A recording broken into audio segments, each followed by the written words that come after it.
L'Aro Spadina, un avvenimento ormai consolidato qua in Polesine, Bagni dal Moro. Sono con un grande istruttore, Alex Zanni.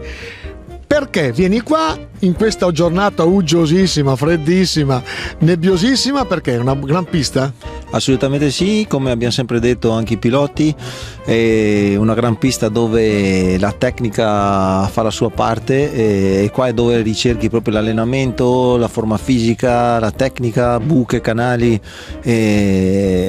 qua dove iniziamo l'inverno per arrivare al massimo nelle prime gare poi della stagione. Ecco, tu sei un preparatore, è una pista veramente impegnativa, stanno scorrendo le immagini dei tuoi. Oggi chi hai qua come grandi talenti?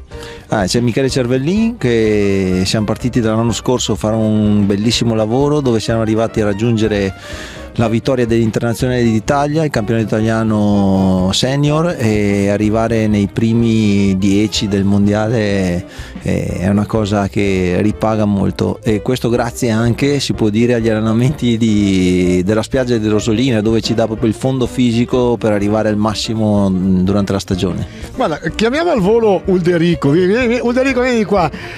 Lui è il Deus ex machina, nel senso che è il proprietario di Bagni dal Moro, grande appassionato. Passione o business?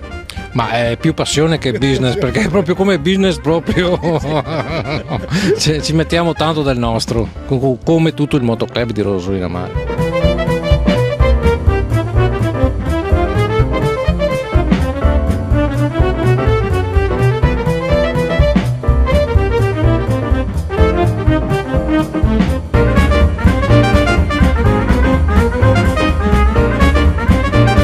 Cervellin, Veneto, Doc di Vicenza. Allora, anche tu, perché in questa pista?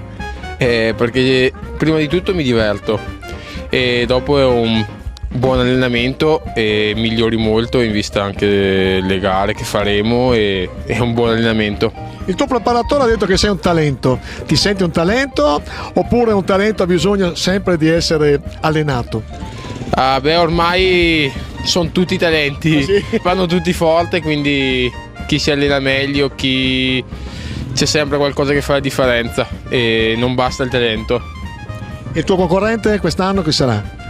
Ce ne sono molti. Quello che ti sta qua. Quello che mi arriva davanti.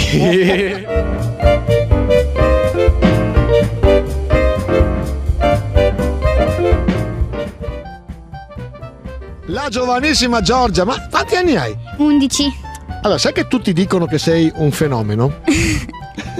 No. Mi hanno detto che c'era un signore che aveva un 250 che corre da una vita, e tu, da noi si dice, gli hai dato il tabacco. Non lo so. L'hai superato? Boh. Ma quanto tempo è che corri? Da 2 anni e mezzo. 2 anni e mezzo. Ho iniziato ad aprile del 2014 e mi sono appassionata vedendo una gara di Super Mario Cross a Bibbione. Tu fai un campionato solo per ragazze o anche misto? No, quest'anno ho fatto l'italiano maschile, l'europeo e basta.